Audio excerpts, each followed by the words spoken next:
안녕하십니까. 에듀왕닷컴 운영자 강쌤입니다. 자, 이번 시간에는 에너지관리 기능장 실전 모의고사 기출문제 풀이 10회차가 되겠네요. 자, 봅시다. 1번 증기 보일러의 용량 표시 방법으로 사용되지 않는 것은? 이라고 물어봤네요. 자, 그래서 요거는 96페이지를 보셔도 되고요, 아니면 해설을 보셔도 됩니다. 그래서 해설을 한번 보시게 되면 보일러의 용량 표시 방법이라고 해서 전격 출력, 보일러 마력, 전열 면적, 상당 방열 면적, 상당 증발량, 최대 연속 증발량으로 나타낼 수 있다라는 거죠. 그래서 1번 문제에서는 1, 2, 4번은 맞는 것이고 3번에 최고 사용 압력은 관계가 없더라라는 건데요. 자, 요 내용들이 숙지가 잘 안 된다면 키워드만 알아두셔야 됩니다. 그 키워드들이 뭐냐면은 보일러의 용량 표시 방법이라고 하면 출력, 마력, 면적, 증발량 요렇게 알아두셔야 된다라는 거죠. 그래서 적어드리면 출력, 마력, 그 다음 면적, 그 다음 증발량입니다. 자, 요렇게만 기억을 하셔도 된다라는 거예요. 자, 그 왜 그러냐 하면은, 자, 1번 문제 다시 보면 1번에 환산 증발량 뭡니까? 증발량이죠. 그 다음 2번에 전열 면적, 이거 뭡니까? 면적이란 뜻이고요. 그 다음 4번에 보일러 마력은 마력이라는 겁니다. 그 외에 이제 뭐 해설해 보시면 전격 출력 뭐 이런 식으로 나오는 건데, 어쨌든 출력, 마력, 면적, 증발량이라는 키워드가 붙어 있으면 여간하면은 용량 표시 방법으로 사용이 된다라는 거고, 그 외에 2번 보기 같은 경우는 3번에 최고 사용 압력 뭐 이런 거랑은 관계가 없다라는 거예요. 그래서 정숙지가 잘 안 되면 전체 6가지가 잘 안 외워진다. 그럼 요렇게 키워드로 기억을 해 주셔도 된다라는 겁니다. 자, 그래서 1번 문제 용량 표시 방법으로 사용되지 않는 것은? 이라고 했기 때문에 답은 3번이 되겠습니다.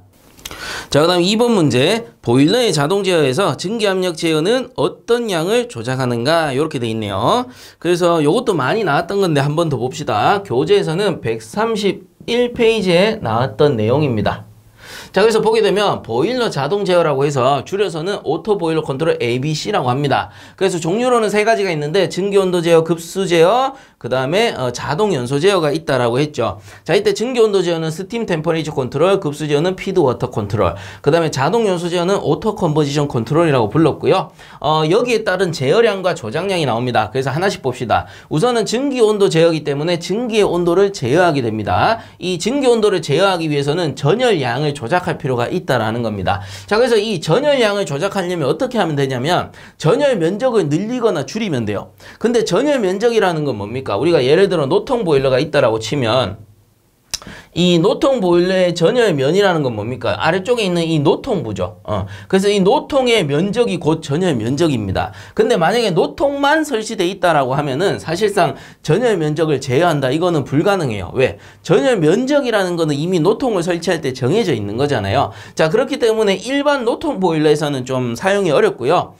노통 연관 보일러 같은 경우는 가능합니다. 왜 그러냐? 연관이 이렇게 만약에 상단에 설치가 되어 있다라고 가정을 한번 해보죠. 그러면 이 뒤쪽으로 연도와 연돌이 이렇게 빠져나가게 되는데, 자, 우리가 노통 쪽에서 연소를 한다라고 칩시다. 이런 식으로 연소를 합니다. 그러면 연소가스가 노통에서 이렇게 전열 교환하고 나간단 말이에요. 그럼 이 중에 일부가 어떻게 돼? 이 연관 쪽으로 들어가고 전열 교환하고 다시 나온다라는 겁니다. 그래서 아래쪽이 노통, 위쪽이 연관부다, 이렇게 보시면 되겠죠. 자, 이때 만약에 실내 부하가 감소했어요. 실내 부하가 감소했는데 우리가 보일러를 계속해서 연소하게 되면 사실상 과연소하는 거죠. 쉽게 말하면 증기 온도를 부하가 감소했으니까 좀 낮추고 싶다라는 겁니다. 그러면 어떻게 하느냐 하면은 연관부 쪽에 있는 댐퍼를 이렇게 닫아버리는 거예요.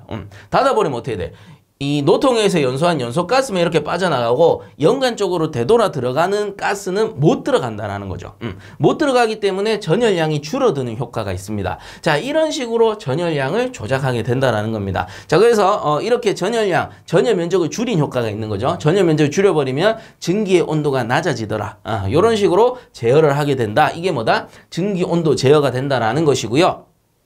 그 다음에 급수 제어는 쉽죠. 보일러의 수위를 제어하고요, 급수량을 조작하면 됩니다. 펌프를 많이 돌린다든가 적게 돌린다든가 해가지고 급수량을 조작하면 된다. 요건 쉽고요. 그 다음에 자동 연소 제어가 있는데, 자동 연소 제어는 2개라고 했어요. 증기 압력과 논의 압력을 제어를 하게 되는데, 자, 여기서 잘 보셔야 되는 게, 증기 압력 같은 경우는 우리가 보일러 내부에 물을 이렇게 담아가지고 물을 끓이게 되죠. 그러면 이 동체 내부 상단에 증기가 발생됩니다. 이 동체 내부에 있는 증기의 압력에 관련된 사항이고요. 논의 압력은 뭐냐면은 바로 이 노통, 연소실을 얘기하는 거예요. 그래서 이 노통 내부의 압력을 얘기하는 겁니다. 자, 그러면 이해하기가 좀 더 쉬워요. 자, 증기의 압력을 높이기 위해서 어떻게 하느냐?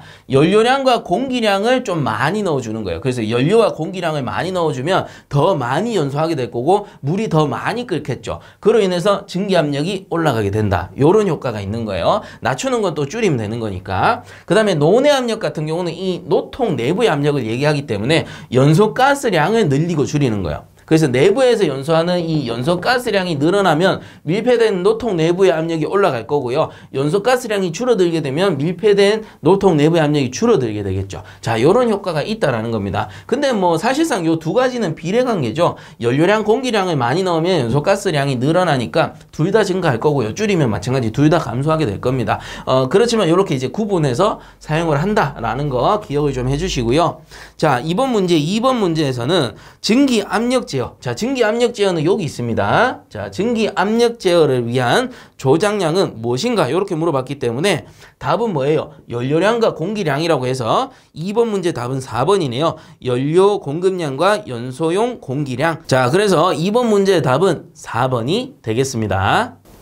자, 그다음 3번 문제 급수펌프의 구비 조건에 대한 설명으로 틀린 것은 이라고 했습니다. 그래서 요거는 이제 교재에 보시면 58페이지에 나오는 내용이고요. 해설에도 그 내용 나오니까 같이 보시면 됩니다. 그래서 문제 바로 봅시다. 설명에 대해서 틀린 것은 이라고 했기 때문에 자, 1번 고온고압에도 충분히 견뎌야 한다. 그렇죠. 이거 보일러용 펌프다 보니까 고온고압에 잘 견딜수록 좋은 거고요.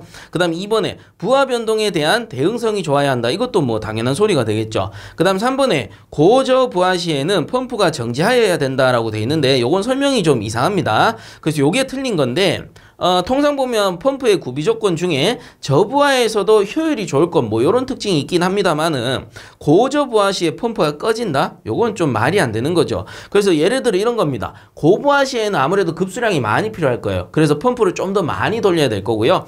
저부하 시에는 증기량이 좀 부족해도 되겠죠. 그렇기 때문에 급수량이 좀 작아져도 될 겁니다. 이런 식으로 바로 앞에 나왔잖아요. 2번에 부하 변동의 대응성이 좋아야 되는 거지 고저부하 시에 펌프가 무조건 꺼진다? 이거는 틀렸다라는 겁니다. 그래서 틀린 것은 3번이고요. 4번 같은 경우는 작동이 확실하고 조작이 간편해야 한다. 이건 뭐 당연한 소리가 되겠죠. 자, 그래서 3번 문제 틀린 것은 3번이 되겠습니다.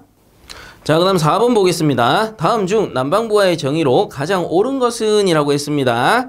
자, 그래서 난방부하 이전에도 정리를 한번 해드렸는데 자, 난방이란 건 계절로 치면 언제 합니까? 겨울철에 하게 되고요. 그래서 겨울철에 난방을 한다. 요건 뭐 어찌 보면 상식적인 얘기죠. 그러면 이 겨울철에 난방을 하다 보니까 난방해야 될 실이 있고요. 이렇게 실내라고 합시다. 요 건물. 그리고 이 실외가 있다라고 치면 통상적으로 겨울에는 실내 온도가 높고 실외 온도가 낮아요. 그렇다 보니까 열이 어디로 이동합니까? 고온에서 저온 쪽으로 이동하다 보니 실내에 있는 따뜻한 열기가 바깥쪽으로 빠진다라는 겁니다. 그래서 이런 거를 뭐라고 한다? 손실열이라고 했죠. 그래서 이 손실되는 열을 보정해주는 게 결국 뭐다? 난방부하다라고 했습니다. 그래서 쉽게 정리하면 손실열로 정리할 수 있고 그 외에도 이제 좀 더 쉽게 얘기하자면 차가운 거. 요게 곧 난방부하다라는 겁니다. 그래서 밖으로 빠져나가는 열기도 있겠지만 반대로 차가운 공기가 실내로 들어올 수도 있잖아요. 이거 역시도 난방부하로 볼 수 있다라는 건데 자, 다시 문제로 돌아갑니다. 4번 문제로 돌아가 보시면 다음 중 난방부하의 정의로 가장 옳은 것은 이라고 했기 때문에 답은 3번이 되는 겁니다. 난방을 하고자 하는 장소의 열 손실을 말한다. 뭡니까? 손실열을 말한다. 요 뜻이에요. 그래서 답은 3번인데 나머지도 한번 읽어볼게요. 1번 같은 경우는 난방을 위하여 열을 공급하는 보일러에 걸리는 부하를 말한다라고 돼 있는데 단순히 보일러에만 걸리는 부하가 아니고 실내에서 발생하는 모든 부하들을 난방부하라고 하죠. 되겠죠. 자, 그 다음 2번에 보시면 난방 장소에는 사람이 없고 공기 흐름이 없는 완벽한 공간에서의 열 공급을 말한다 라고 돼 있는데 이거 아니죠. 제실자가 있을 수도 있고 외부에 있는 공기가 들어올 수도 있고, 자, 이런 것들을 모두 취합해서 난방 부하라고 부르는 겁니다. 그래서 2번도 틀린 거고요. 4번 같은 경우는 난방 기구의 크기에 따른 열 발생 능력을 말한다라고 돼 있는데 난방 기구의 크기, 즉 외형과는 관계없고요. 말 그대로 그냥 열 발생 능력만 따지게 되는 거죠. 물론 이제 열 발생 능력이 크려면 장치가 커지긴 해야 되겠지만 그게 뭐 절대적인 건 아니다 보니까 이 크기, 외형과는 관계가 없다. 그래서 4번도 틀린 겁니다. 자, 그러므로 4번 문제의 답은 3번이 되겠습니다. 자, 그 다음 5번 문제, 보일러의 그을음 치출 장치인 슈트블로어에 대한 내용으로 잘못된 것은 이라고 했습니다. 그래서 교재에서는 89에서 90페이지 사이를 보시면 될 것 같은데요. 뭐 해설에도 잘 정리가 되어 있습니다. 그래서 슈트블로어라 함은 주로 보면 수간식 보일러에 사용하고요. 수간식 보일러 전열면 뭡니까? 수간 외면이 되는 겁니다. 이 외면에 들러붙은 검댕이 그을음을 제거해주는 장치죠. 자, 그래서 잘못된 것은 이라고 했기 때문에 한번 봅시다. 1번. 슈트블로어의 설치 목적은 전열면에 부착된 그을음을 제거하여 전열 효율을 좋게 하기 위해서이다. 요거 맞고요. 그 다음 2번. 종류에는 장발형, 정치 회전형, 단발형 및 건타입 슈트 블로어 등이 있다. 맞죠? 그래서 장발형을 롱 리트랙터블이라고 했고 정치 회전형을 로터리, 단발형을 숏 리트랙터블, 그 다음에 건타입 등이 있었습니다. 2번도 맞고요. 그 다음 3번. 슈트 블로어 분출, 치출 시에는 통풍력을 크게 해야 한다. 요거도 맞는 겁니다. 왜? 전열면에 이 그름을 이렇게 확 불어낸단 말이에요. 증기나 공기압으로 확 불어낼 때 통풍력이 있어야 이 그름들이 바깥으로 빠져나가겠죠. 연도와 연도를 통해서 빠져나가지, 안 그러면은 보일러 하부에 축적돼 버린단 말이에요. 그렇기 때문에 통풍력을 크게 해서 슈트블로어를 사용해야 된다라는 겁니다. 자, 그러므로 1, 2, 3번 다 맞고요. 틀린 거 4번이 되겠네요. 그래서 보시면 슈트블로어 분출 전에는 저온 부식 방지를 위해 치출기 내부의 드레인 배출을 삼가한다라고 돼 있는데 저온 부식 방지의 목적도 있겠지만 저온 부식 방지와 수격작용 방지를 위해서 드레인 배출을 해야 되는 거예요. 드레인 배출을 삼가하는 게 아니고 드레인 배출을 시켜야 된다. 이렇게 바꿔줘야 된다라는 거예요. 자, 그래서 틀린 것은 4번이 되겠습니다. 자, 그럼 6번 보겠습니다. 다음 내용의 관로 안에 들어갈 알맞은 용어는 한번 읽어보면 사이클론 집진기는 연소가스가 회전운동을 일으켜 이 원심력으로 분진을 분리하는 것으로 30에서 60 마이크로미터 정도의 분진에 유효하다. 이 사이클론은 연소가스의 유입 방법에 따라 접선 유입식과 땡땡식이 있다. 이렇게 돼 있죠. 자, 그래서 답부터 알려드리면 나머지는 충류식입니다. 그래서 두 가지로 나누는데 접선식과 충류식으로 나누게 돼요. 자, 그래서 제가 구조도를 이미 그려뒀습니다. 자, 여기에서 좌측에 있는 게 접선식입니다. 접선, 풀네임으로 쓰면 접선 유입식. 그리고 요 녀석은 충류식인데, 요것도 풀네임으로 쓰면 충류 유입식. 그래서 축상이라고 부르기도 합니다. 그래서 이게 뭐냐면은 유입할 때, 이 분진가스가 유입될 때 접선해서 들어오느냐 아니면 충류로 들어오느냐 요 뜻입니다. 그래서 우선 접선 유입식 같은 경우는 요게 이 좌측 옆에서 들어온단 말이에요. 뭐 무조건 좌측이라 하긴 그런데 옆에서 들어옵니다. 옆에서 들어오게 되면은 이 사이클론 집진 장치 외면을 따라서 이렇게 접해서 가스가 이렇게 돌아가는 형식이에요. 접해가지고 돌아가다가 이렇게 올라가서 나가게 되는 겁니다. 그래서 이 내부의 면과 접한다라고 해서 접선 유입식이라고 부르는 거고, 충류식 같은 경우는 어떻게 되냐면 이 분진가스가 배기가스가 이렇게 들어오는데 아래쪽으로 이렇게 향하죠.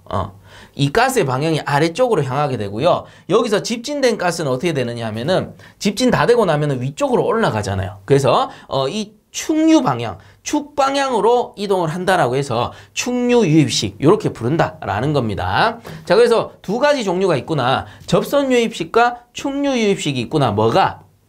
사이클론 집진 장치.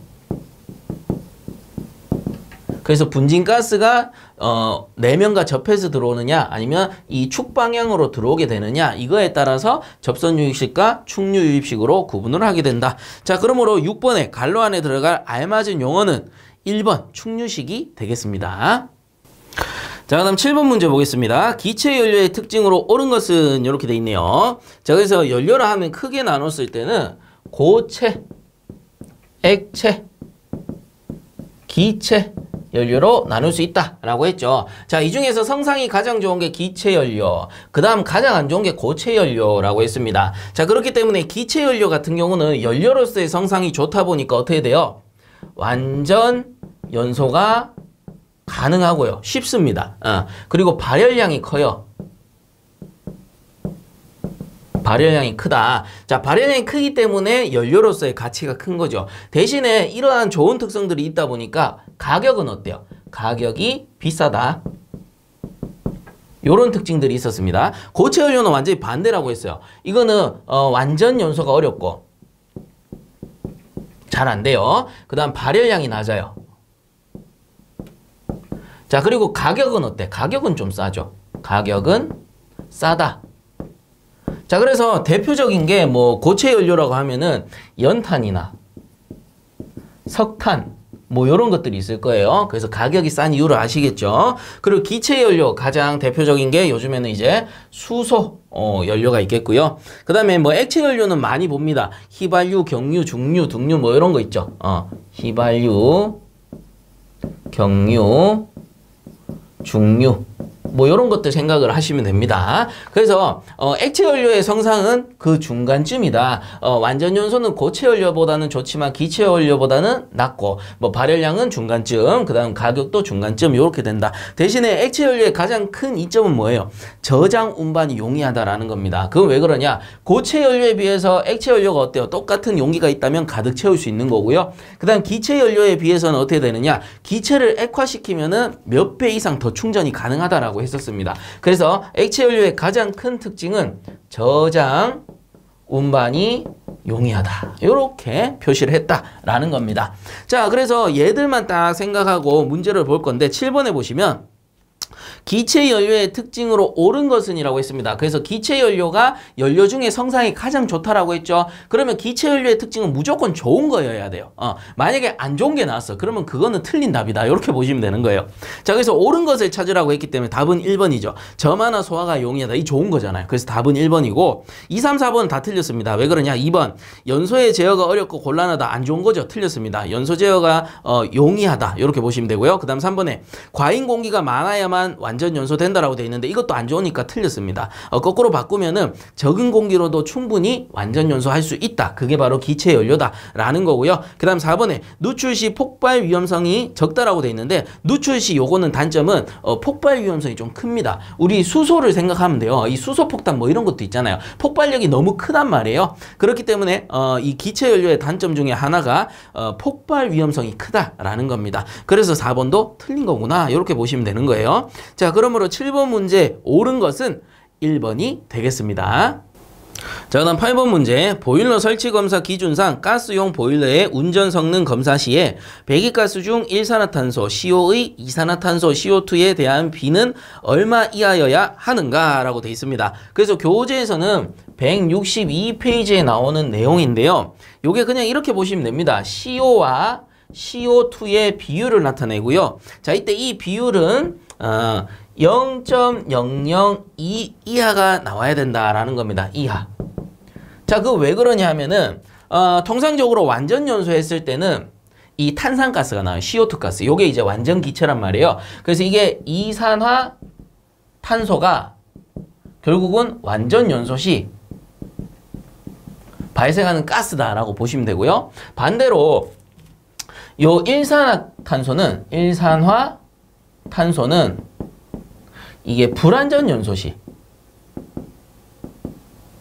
발생되는 가스이기 때문에 자, 이 두 개의 비율이라 하면 쉽게 말하면 완전 연소를 전체라고 했을 때 그 중에 CO의 비율이 0.002 이하라는 거는 이거 백분율로 치면 100 곱하면 되죠. 결국은 0.2%까지는 용인을 해주겠다. 대신 0.2% 이하로 발생돼야 된다. 요 뜻이 되는 겁니다. 그 비율을 이렇게 나타낸 것 뿐이에요. 그래서 CO와 CO2의 비율은 0.002 이하가 되어야 한다. 8번 문제 답은 1번이 되겠습니다.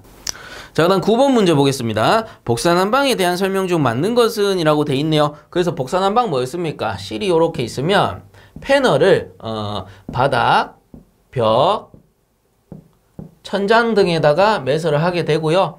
여기에 별도로 보일러를 딱 설치해 가지고 전기를 발생시켜서 이렇게 패널 내부를 관통시킵니다.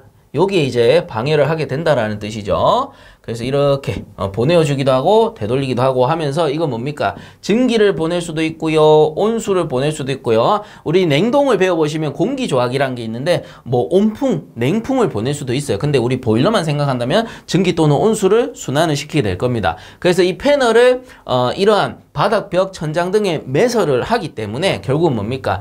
이 열량이 어떻게 전달이 됩니까? 복사열에 의해서 전달이 된다. 그렇기 때문에 우리 이런 거를 복사 난방 또는 패널을 매설했기 때문에 패널 난방이라고 부른다라고 배웠죠.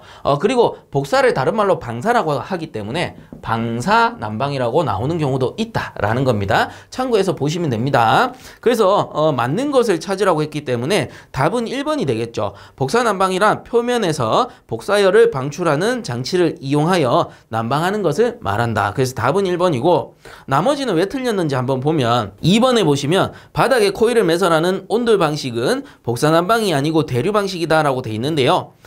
이 매설을 하기 때문에 사실상 사용하는 열은 복사열이 맞습니다. 근데 이게 뭐 방식으로 따지면 온수온돌 방식이라고 별도로 있기는 있어요. 그래서 요거는 대류 난방 방식이라 했기 때문에 뭐 전혀 틀린 말이 되는 거고 요것도 일종의 복사 난방이라고 볼 수도 있습니다. 대신에 바닥에 온수온돌 코일을 딱 매설을 하기 때문에 우풍이 심하다라는 단점이 있고 별도의 온수온돌 방식이라고 따로 있다. 이렇게 기억을 해주시면 좋을 것 같고요. 그 다음 3번에 보시면 스테인리스 강으로 복사 패널을 만드는 것은 복사열을 가장 적게 방출하기 때문이다 라고 돼 있는데 가장 적지는 않습니다. 스테인리스 강관 역시도 우리 어때요? 전열량이 꽤 큰 편이에요. 그래서 가장 적다 했기 때문에 이건 틀린 거고 자 그럼 4번에 보시면 복사 패널의 표면 온도가 150도씨가 넘는 것은 복사 난방이라 하지 않고 온풍 난방이라 한다라고 돼 있는데 이 패널 매설된 패널을 얘기하는 겁니다. 이 패널 표면의 온도가 150도씨를 넘어갈 수도 있어요. 왜? 전기를 사용하는 경우 150도씨 넘어갈 수도 있는 거죠. 자 그렇기 때문에 이러한 것도 복사 난방에 속하는 거고 온풍 난방이라는 거는 뭐 전혀 다른 겁니다. 공기조화기에서 따뜻한 공기를 만들어서 넣어주는 방식이기 때문에 복사 난방과는 전혀 관계가 없어요. 자 그래서 4번 보기도 완전히 틀린 거다. 이렇게 볼 수가 있는 거네요. 자 그래서 9번 문제 맞는 것은 1번이 되겠습니다. 자 그럼 10번 문제 인젝터 급수 불능 원인에 대한 설명으로 틀린 것은 이라고 되어 있습니다. 그래서 요거는 이제 60페이지에 보시면 나오는 내용인데요. 해설에도 잘 나와 있으니까 참고하시기 바랍니다. 그래서 우선은 인젝터라는 게 뭔지 살펴보면은 우리가 우선 보일러가 이렇게 있다라고 했을 때 보일러에서 전기를 발생시키죠. 발생 전기를 어디로 보내? 방열기 쪽으로 보냅니다. 그리고 이 중에 일부를 인젝터 쪽으로 돌려요. 인젝터를 여기 설치했다라고 칩시다. 그럼 이 중에 일부를 이렇게 인젝터 쪽으로 돌려서 사용을 합니다. 그러면 이 인젝터는 어떻게 사용이 되느냐? 아래쪽에다가 물탱크를 딱 설치를 하고요. 여기에 배관을 딱 연결을 해 놓습니다. 그러면 이쪽에서 뭐가 오는 거예요? 고온 고압의 전기가 이렇게 인젝터 쪽으로 들어오게 된다는 겁니다. 그러면 순간적으로 요 노즐이 어떻게 돼요? 순간적으로 면적이 좁아지기 때문에 이 부분에서 어떤 현상이 발생하죠? 교축이 발생한다라는 겁니다. 자 이렇게 교축이 발생하면 압력과 온도가 낮아지게 되겠죠. 그리고 엔탈피는 일정한 흐름을 보이게 됩니다. 그렇게 되면 여기 내부가 진공이 잡혀요. 진공이 잡히면 어떻게 되느냐? 아래쪽에 있는 요 급수가 물이 이렇게 빨려 올라올 수가 있겠죠. 이런 식으로 빨려 올라오게 되고요. 이 빨려 올라온 급수를 어떻게 합니까? 보일러 쪽으로 이렇게 보내준다라는 겁니다. 그래서 어차피 보일러 운전해야 되니까 물론 이제 별도의 펌프도 있을 겁니다. 별도의 펌프를 이렇게 사용해서 급수 펌프를 사용을 할 거예요. 근데 보조로 인젝터를 쓸 수가 있다라는 거예요. 그래서 인젝터를 이렇게 설치해서 이왕 발생되는 전기 중에 버릴 거 아니니까 이 중에 일부를 돌려서 급수용으로 쓰자. 그리고 이게 고온 전기로 급수를 하다 보니까 일부 급수가 예열되는 효과도 있다 보니 동력을 사용하지 않고 우리가 효율을 높일 수 있는 장치 중에 하나가 된다라는 거죠. 그래서 이러한 장치를 인젝터라고 하는 거고 이 인젝터를 다른 말로 무동력 급수장치라고 부르기도 한다라는 겁니다. 자 그렇다면 이 문제에서는 이러한 인젝터가 급수 불능이 되는 원인을 찾아라. 그래서 급수 불능이 되는 원인으로 틀린 것을 찾아라. 이렇게 돼 있잖아요. 자, 그래서 요거 틀린 것은 1번입니다. 급수의 온도가 22도씨 정도일 때라고 돼 있는데 통상 보면 온도가 너무 높거나 낮을 때 급수의 불능 원인이 되기도 합니다. 자, 이때 온도가 너무 높을 때 이 온도 기준은 22도씨가 아니고요. 50도씨를 넘어가 버리게 되면은 이 작동이 잘 안 될 수 있어요. 그 왜 그러냐 하면은 급수가 빨리 올라오다가 이 증기 온도가 너무 높다 보니까 이 또 진공이 잡혀 있잖아요. 진공이 잡혀 있으면 쉽게 증발한단 말이에요. 그래서 물이 증발해 버릴 수가 있습니다. 급수가 올라오면서 증발해 버릴 수가 있기 때문에 증발해 버리면 이 급수가 되는 게 아니죠. 자, 그래서 급수 불능 원인으로 틀린 것은이라고 했기 때문에 답은 1번이 되는 거예요. 급수 온도가 22도씨 정도가 아니고 50도씨 이상일 때 급수 불능이 된다. 이렇게 봐야 되겠죠. 나머지 2, 3, 4번은 맞는데요. 한번 보게 되면은 2번에 증기 압력이 2kg/제곱센치 이하일 때. 그렇죠. 이 고온고압 증기가 인젝터로 들어와 줘야 되는데 이 압력이 너무 적은 경우에는 교축이 제대로 되지가 않습니다. 그래서 작동 불능이 될 수 있고요. 그 다음 2번에 흡입 관로에서 공기가 누입되었을 때. 자, 이렇게 흡입되는 배관 내부에 공기가 차 있을 때. 불응축 가스가 차 있을 때. 그거 왜 그러냐? 우리 펌프랑 똑같아요. 우리 통상 펌프 같은 경우는 펌프가 이렇게 있다. 제가 원심식 펌프를 한번 그려볼게요. 이런 식으로 생겼는데요. 이런 식으로 생겼어요.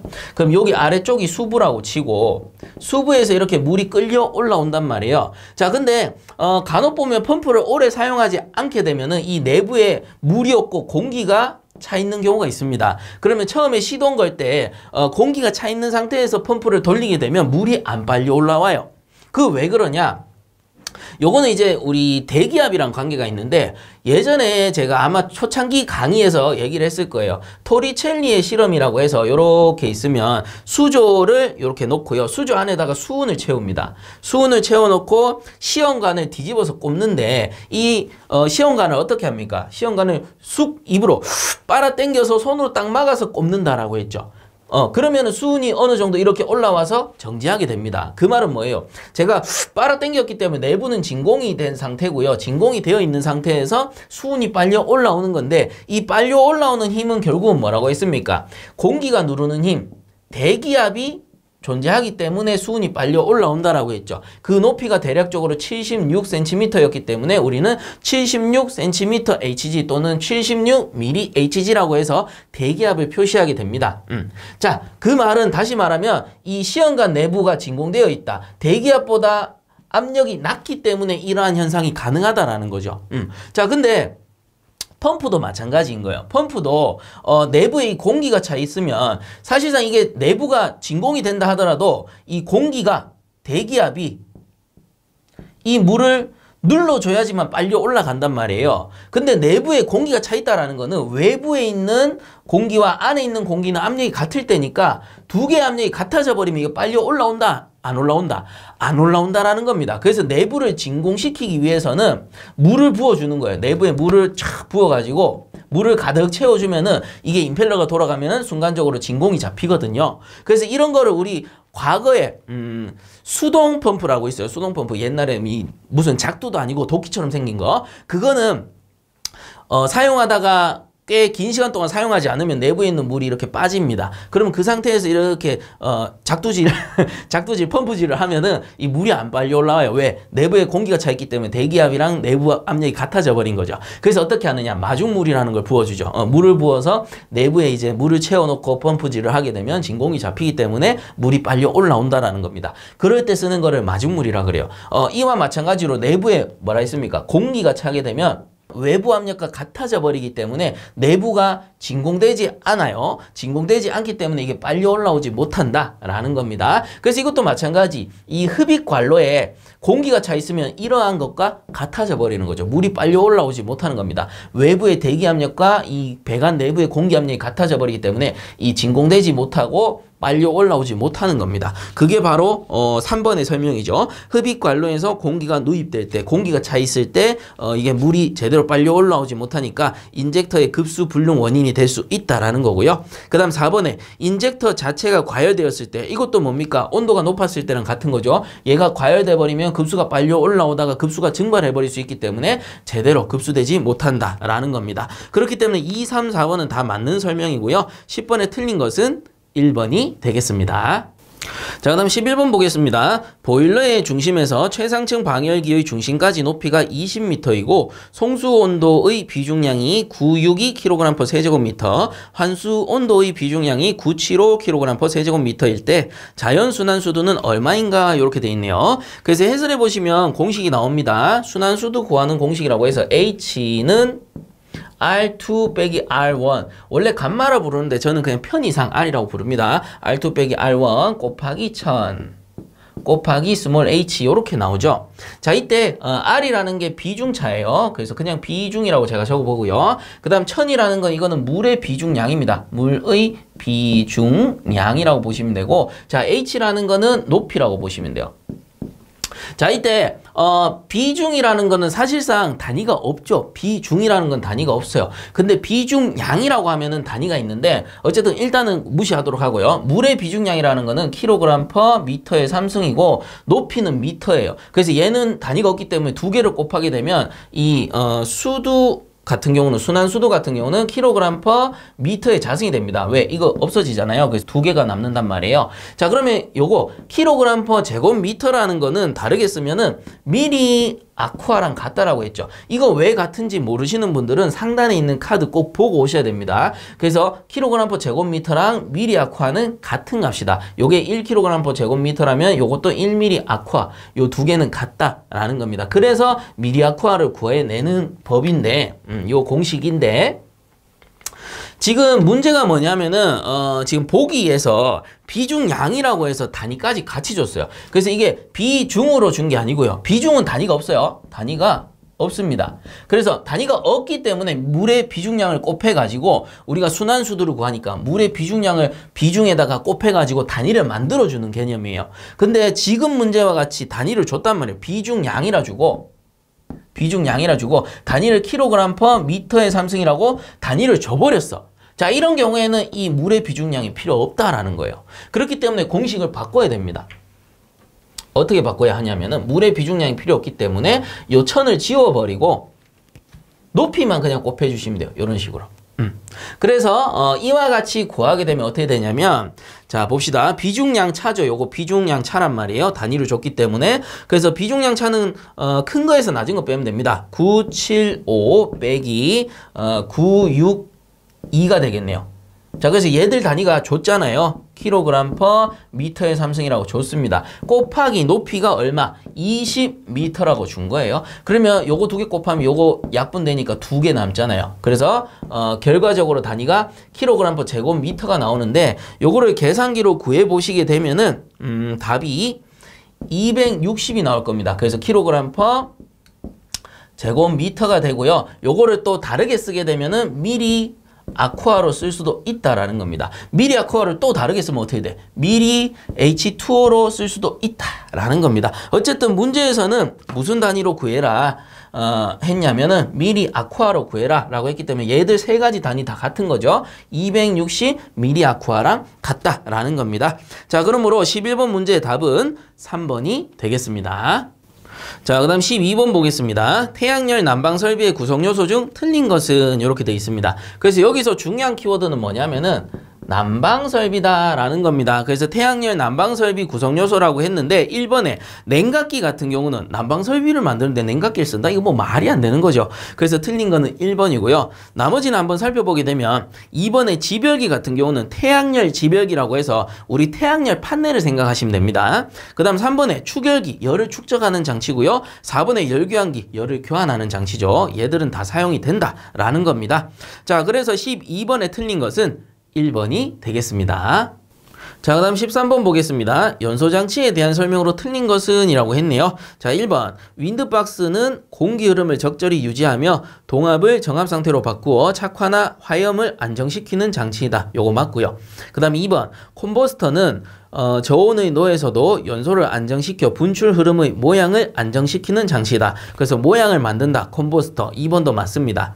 그 다음 3번 유류 버너에서 고압기류식 버너는 연료 자체의 압력에 의해 노즐에서 고속으로 분출시켜 미립화시키는 버너이다 라고 돼 있는데 요거는 고압기류식 버너가 아니고요. 유압분무식 버너가 됩니다. 그래서 요 동그라미 3번에 관련된 내용이 111페이지 보시면 나올 겁니다. 그래서 고압기류식 버너가 아니고 유압분무식 버너로 고쳐줘야 맞는 답이 된다라는 거죠. 그러면 틀린 것은 3번이 되고요. 4번 같은 경우는 유류 버너에서 비환유형 버너는 연소량이 감소하는 경우에는 와류실의 선회력이 감소하여 분무 특성이 나빠지는 결점이 있다. 요것도 맞으니까 참고적으로 알아두시기 바랍니다. 자, 그래서 13번에 틀린 것은 3번이 되겠습니다. 자, 그럼 14번 보겠습니다. 보일러의 통풍장치 방식에서 흡입통풍 방식에 관한 설명으로 맞는 것은 이라고 돼 있네요. 그래서 우리가 강제 통풍 방식을 놓고 보면 크게 세 가지가 있다라고 했습니다. 그래서 압입통풍과 흡입통풍과 그리고 평형통풍이 있다라고 했죠. 자, 그래서 이 중에서 가장 통풍 효과가 좋은 게 평형통풍, 가장 안 좋은 거는 압입통풍이라고 했습니다. 그리고 참고적으로 흡입통풍을 다른 말로 유인통풍이라고도 하는 거고요. 얘들 세 가지가 강제 통풍 방식이라면 그 외에 한 가지는 자연 통풍 방식이 되겠구나, 이렇게 보시면 됩니다. 자, 여기에서 우선은 압입통풍 같은 경우는 연소실이 이렇게 있다 하면은 송풍기를 앞쪽에다가 설치하죠. 버너 쪽에다가 설치한다라고 보시면 됩니다. 그래서 앞쪽, 연소실 앞쪽이라고 생각하시면 돼요. 그래서 앞에 설치해서 이렇게 불어 넣어주는 방식. 불어 넣어주다 보니까 압입하는 방식이다. 압입통풍이 되는 거고요. 그 다음에 흡입통풍 방식 같은 경우는 뒤쪽에다가 송풍기를 설치해요. 그래서 이게 뭐냐면 연도가 될 수도 있고 연돌이 될 수도 있는 겁니다. 그래서 굴뚝 쪽에다 설치한다라는 거예요. 그래서 뒤쪽에 설치해서 이렇게 빨아내기 때문에 빨아당긴다라고 해서 흡입통풍. 다른 말로는 유인통풍 방식. 자, 그리고 평형통풍 방식은 앞뒤에 다 설치하는 거. 앞뒤에 송풍기를 다 설치합니다.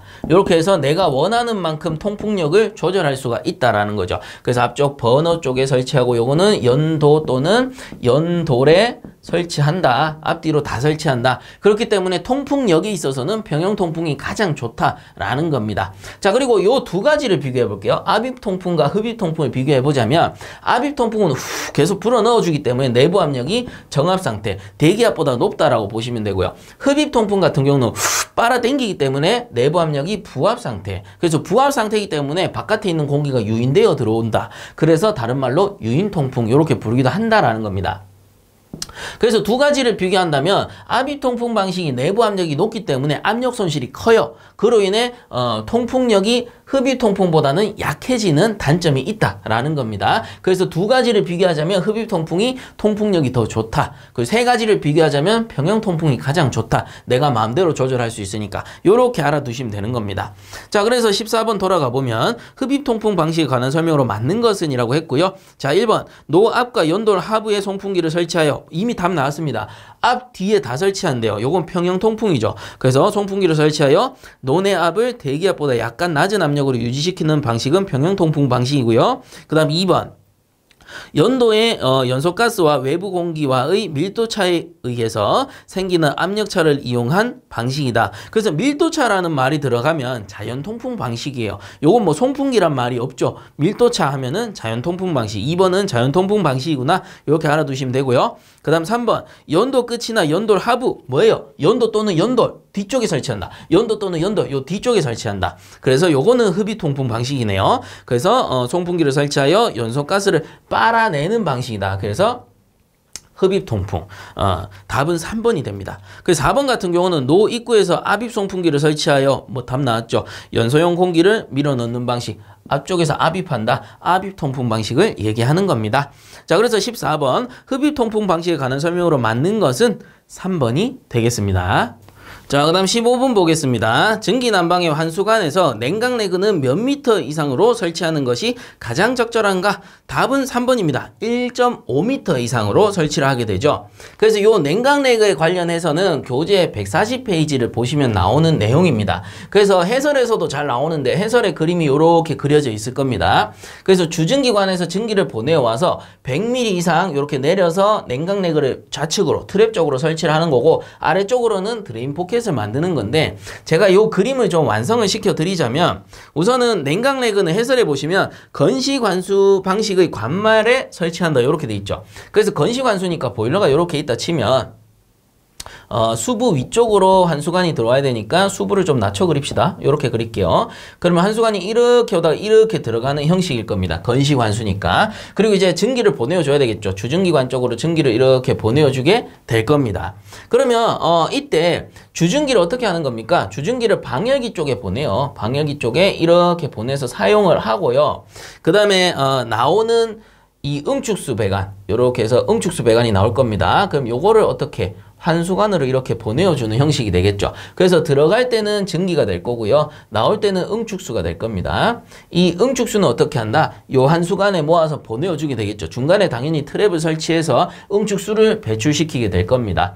자, 그러면 요게 이제 뭐 엄밀히 따지면은 복간식이 되는 거고, 단간식이라면 당연히 주전기관에다가 묶을 건데 그냥 복간식으로 합시다. 이해하기 쉽게. 자, 그러면 좋다. 방열기 쪽으로 보낸 전기, 그 다음 응축수는 이렇게 환수를 시켜주면 되는데, 나머지 전기는 어떻게 하느냐? 방열기 쪽으로도 보내주고도 남는 전기가 있을 거 아닙니까? 그 전기를 처리하기 위해서 이러한 냉각내그를 설치한다라는 겁니다. 그래서 요 말단에 주전기관 말단에서 100mm를 내리는 거고요. 여기서 여기까지 100mm를 내리는 겁니다. 내리고 좀 더 연장해서 요거는 드레인 포켓을 설치하는 건데, 그거 얼마? 150mm 이상 내려서 드레인 포켓을 설치해서 안쪽에 기타 이물질이 있으면 드레인 포켓에서 빼주는 거고요. 이제 깨끗한 전기면 어떻게 하는 거야? 냉각내그를 통과시킨다라는 겁니다. 이 냉각내그가 어디 있냐? 요 지점에서 이렇게 나와서 이렇게 점선으로 연결돼 있을 거예요. 그래서 요 트랙까지 보내는데, 요 트랙까지 보내어주는 길이가 1.5m라는 겁니다. 자, 이때 냉각내그란 건 뭐냐면 쉽게 말하면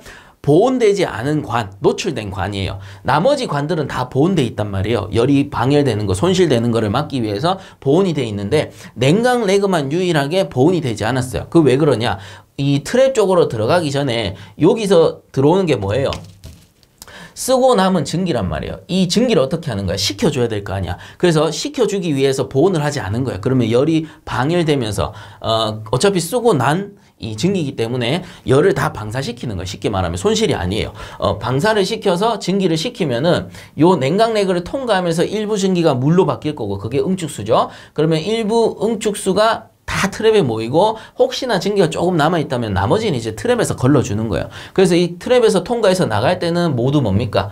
응축수 상태로 배출시켜 줄 수 있다라는 겁니다. 자, 요런 거를 냉각내그라고 하고요. 냉각내그의 길이는 1.5m 이상으로 설치하게 돼 있습니다. 1.5m 이상으로 설치하는 노출된 관을 냉각내그라고 하는구나. 요렇게 이해하시면 되겠죠. 자, 그래서 15번의 답은 3번이 되겠습니다.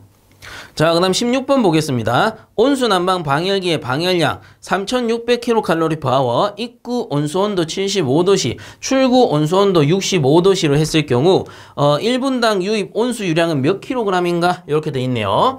자, 그래서 열량 줬고 온도차 줬으니까 공식은 Q는 GC 델타 T로 푸시면 될 것 같습니다. 그래서 Q는 열량 kcal/h가 되고, G는 유량인데 여기서는 이제 온수의 유량이 되겠네요. 뭐 이제 만약에 냉동기 같은 경우는 냉매량, 만약에 보일러, 전기 보일러면 전기량, 뭐 이렇게 되겠죠. 자, C는 비열, 델타 T는 온도 차가 되겠습니다. 자, 여기에서 구하고자 하는 것은 온수 유량은 몇 kg인가 라고 했으니까 요 G 양을 구하는 겁니다. 온수 유량. 자, 그래서 G라는 것은 C 델타 T가 내려갈 테니까 C 델타 T 분의 Q로 구할 수가 있겠죠. 자, 그래서 그대로 넣습니다. Q가 3600 우리 단위 환산해야 되니까 kcal/h 이렇게 적어봅시다. 나누기 자, C는 비열이니까 물이죠. 온수니까 1kcal per kg의 도시가 되겠고요. 그 다음 곱하기 온도차입니다. 온도차는 75 빼기 65가 되겠네요. 자, 요거 도시가 됩니다.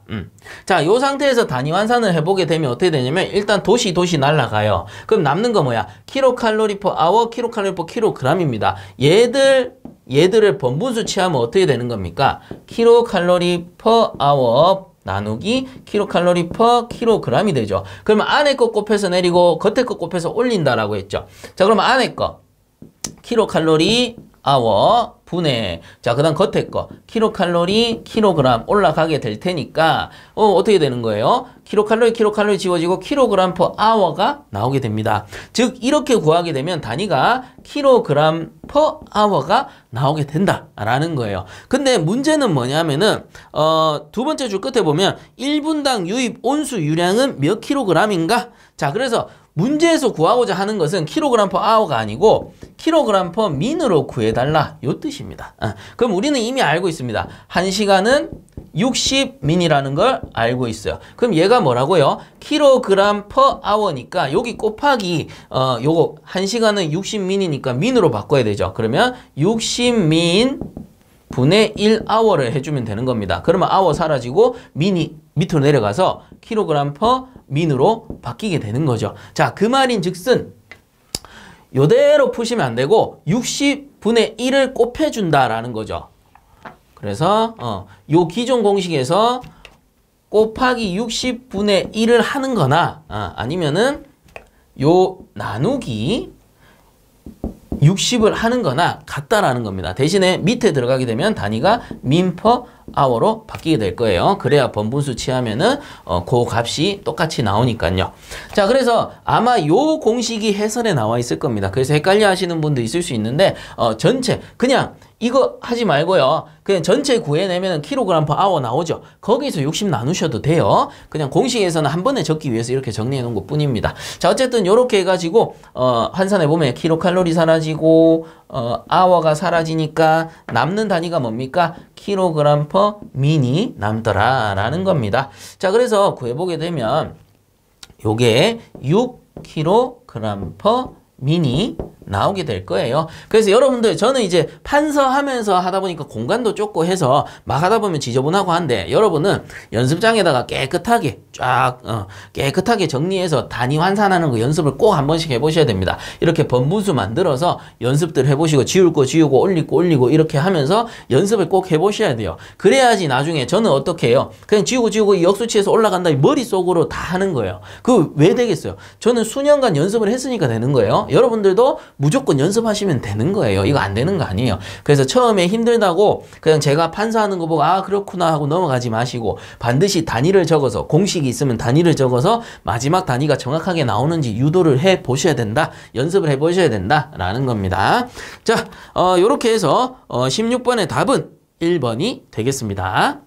자, 다음 17번 보겠습니다. 보일러의 보수 유지 관리에서 압력계의 정비 시 주의사항으로 틀린 것은? 이라고 물어봤습니다. 자, 1번 압력계 등은 양손으로 잡고 회전시켜 분리해서는 안 된다라고 돼 있죠. 그래서 요거는 맞는 내용이에요. 그래서 압력계 지침 부분을 손으로 꽉 잡고 반대쪽에 뭔가 있든 어쨌든 이렇게 꽉 잡고 돌려버리게 되면 이 지침 부분이 상할 수가 있습니다. 이 손으로 잡는 압력을 받을 수 있기 때문에 상할 수가 있어요. 그렇기 때문에 해설 1번에 보시면 압력계를 분리할 때는 미터 코크를 손으로 단단히 잡고, 자, 요 미터 코크라는 게 압력계 바로 밑에 설치되어 있는 밸브를 얘기하는 겁니다. 콕 밸브. 그 밸브를 손으로 꽉 잡고요. 머리부터 너트를 렌치로 끼워. 그래서 압력계 밑에 보면 이 너트 부분이 있어요. 그거를 렌치라던가 몽키로 끼우는 겁니다. 그래서 공구를 끼워서 느슨하게 한다.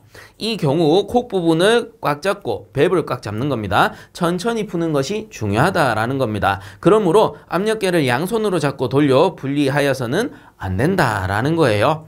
그래서 1번은 맞는 거고요. 그 다음 2번에 보시면 압력계와 미터 코크는 나사 삽입 연결의 가스켓으로 적정한 것을 사용한다. 그래서 뭐 패킹이라던가 나사 연결을 하게 되면 테프론 테이프로 감죠. 요러한 가스켓으로 적정한 것을 사용한다라는 거예요.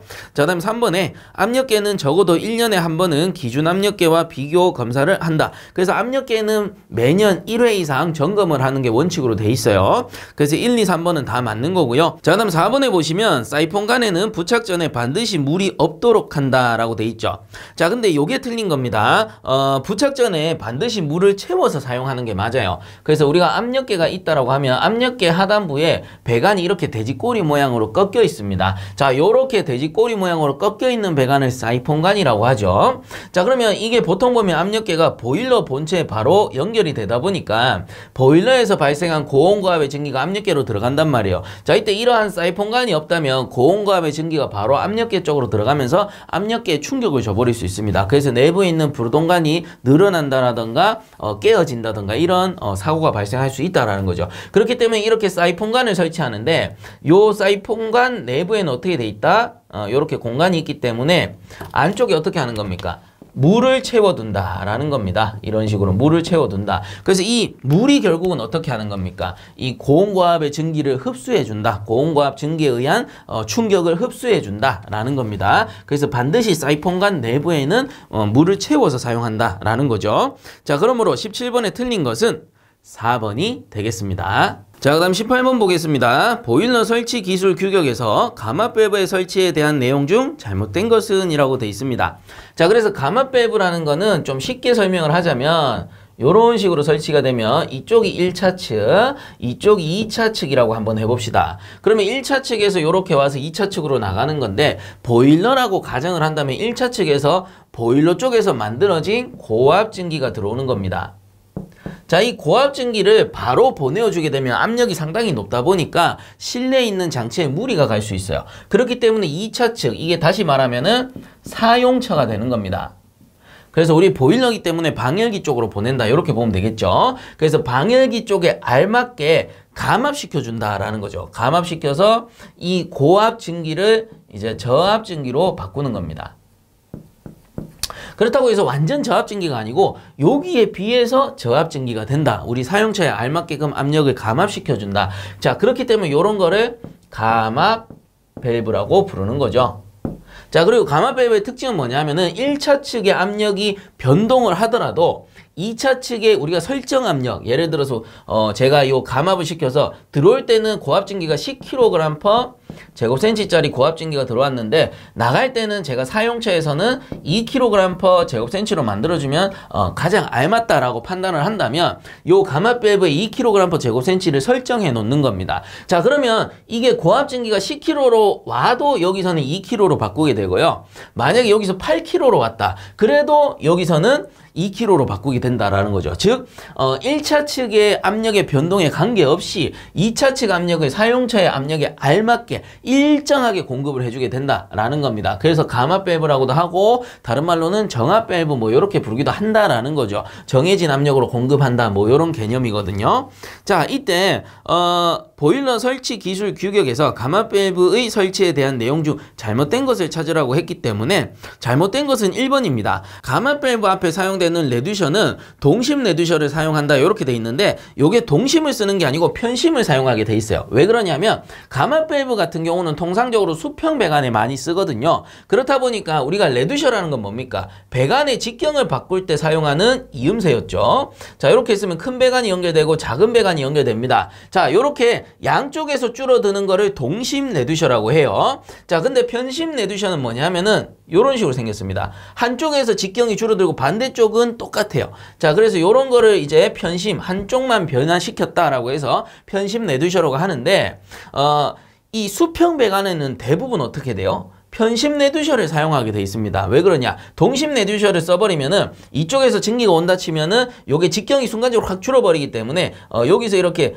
저항이 생깁니다. 와류가 생기면서 저항이 생겨버릴 수가 있어요. 근데 수평 배관에 설치할 때 편심 레듀셔를 사용해주면 저항이 위쪽에서만 발생하고요. 아래쪽에서는 생기지 않기 때문에 마찰 손실이 많이 줄어든다라는 겁니다. 그렇기 때문에 감압 밸브를 설치할 때 레듀셔를 설치할 일이 있다면 편심 레듀셔를 사용한다. 왜 그래요? 감압 밸브는 수평부에 많이 사용하기 때문에. 자, 그래서 틀린 것은 1번이 되고요.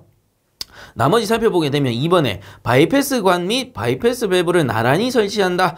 그렇죠. 요거는 이제 고장 수리 시에 사용해야 되니까 바이패스 배관을 설치해 주는 것이고, 자, 그다음에 3번에 보시면 가마 밸브 앞에는 기수 분리기 또는 스틴 트랩에 의해 응축수가 제거되어야 한다. 그렇죠. 수격 작용을 방지할 수 있습니다. 그다음 4번에 가마 밸브에는 반드시 여과기를 설치한다. 맞아요. 여과기를 설치해서 가마 밸브 쪽으로 이물질이 들어가서 막히는 것을 방지해 준다 라는 말이 되는 겁니다. 자, 그러므로 18번에 틀린 것은 1번이 되겠습니다. 자, 그 다음 19번 보겠습니다. 연료 및 연소 장치에서 공기비가 적을 때의 특징으로 틀린 것은 이라고 했습니다. 자, 그래서 요 관련해서는 키포인트를 정리해 드렸는데, 만약에 공기비가 작다라는 얘기가 나온다면 이거를 떠올리시면 되죠. 불완전 연소한다. 불완전 연소. 말 그대로 공기가 적기 때문에 완전 연소하기가 어려워요. 그러니 불완전 연소 되는 것이고, 반대로 공기비가 크다면 이때는 뭐가 문제가 된다라고 했어요? 연소실 온도가 저하한다 라고 했었습니다. 연소실 온도 감소, 요것만 딱 떠올리시면 된다라고 했습니다. 그 왜 그래요? 공기비가 많으면 통풍량이 늘어나고 차가운 공기가 외부에서 들어오기 때문에 연소실 내부의 온도가 떨어질 수가 있다라는 겁니다. 자, 그래서 19번 문제 같은 경우는 공기비가 적을 때의 특징으로 틀린 거. 자, 공기비가 적을 때 불완전 연소한다. 요것만 딱 기억하시고 보면 되겠죠. 자, 1번. 불완전 연소가 되기 쉽다. 맞는 말이고요. 그 다음 2번에 미연소 가스에 의한 가스 폭발과 매연이 발생할 수 있다. 그렇죠. 불완전 연소가 되니까 연소하지 못한 성분 미연소 가스가 발생할 수도 있는 것이고, 그로 인한 역화 가스 폭발로 이어질 수 있고, 불완전 연소되니 자연스럽게 매연이 발생하는 겁니다. 그래서 2번도 맞는 겁니다. 그 다음 3번에 보시면 연소실 온도가 저하한다라고 돼 있는데, 자, 연소실 온도 저하는 뭐였습니까? 공기비가 클 때의 현상이었다. 자, 그러므로 틀린 것은 3번이 되겠죠. 자, 그리고 4번 같은 경우는 미연소 가스에 의한 열 손실이 증가한다. 그렇죠. 미연소분이 발생하니까 연소했다면 이게 효율로 이어질 수 있겠지만, 미연소분은 말 그대로 연소하지 못하고 빠져나가는 성분이니까 열 손실이 증가한다 라는 겁니다. 자, 그러므로 19번에 틀린 것은 3번이 되겠습니다. 자, 20번 보겠습니다. 방열기에 대한 설명 중 맞는 것은 이라고 되어 있습니다. 그래서 요 내용이 관련해서는 교재에서 70에서 71페이지에 나오는 내용인데요.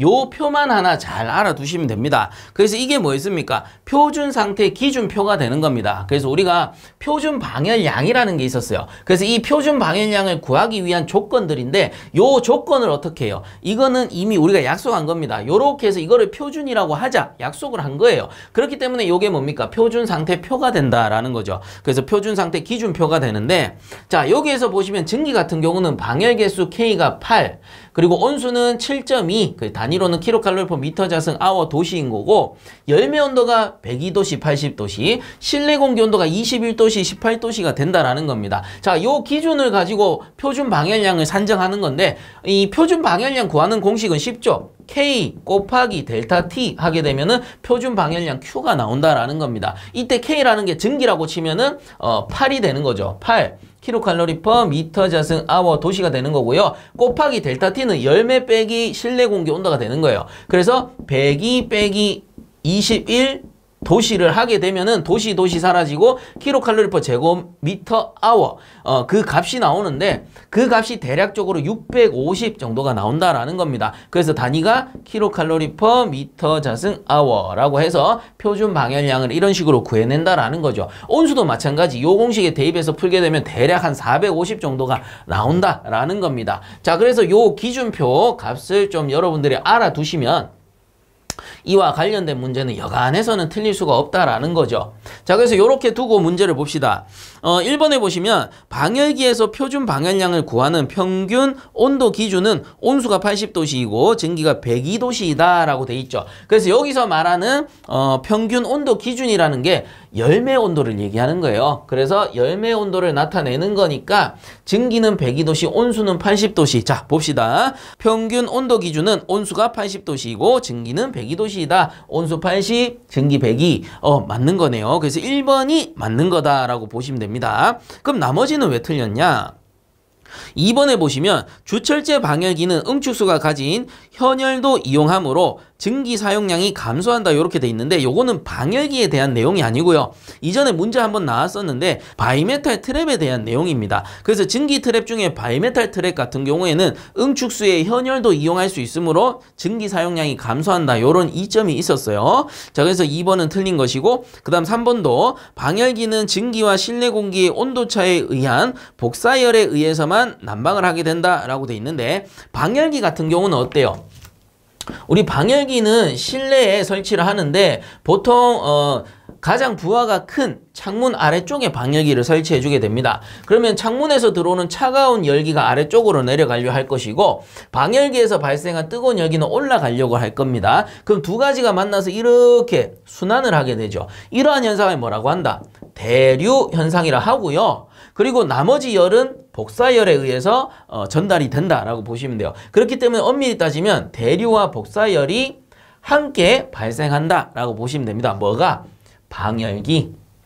라는 것은 자 그래서 3번을 맞게 바꾸면 방열기는 증기와 실내 공기의 온도차에 의한 복사와 대류열에 의해 난방을 하게 된다 이렇게 바꿔야 된다라는 거죠. 자 그래서 3번도 틀렸고 자 4번 같은 경우는 방열기 표준 방열량은 증기는 650W/제곱미터라고 돼 있네요. 그래서 수치는 맞아요. 증기는 650 수치는 맞는데 단위가 뭐예요? kcal/m/란 말이에요. 그래서 단위가 틀렸다라고 봐야 되겠죠. 그리고 온수는 450W/제곱미터이다. 마찬가지 수치는 맞는데 단위가 틀렸구나. 단위는 어떻게 나타내야 된다? kcal/m/로 나타내야 된다라는 겁니다. 근데 문제에서는 W/제곱미터라 했기 때문에 요거는 틀렸다라고 보시면 돼요.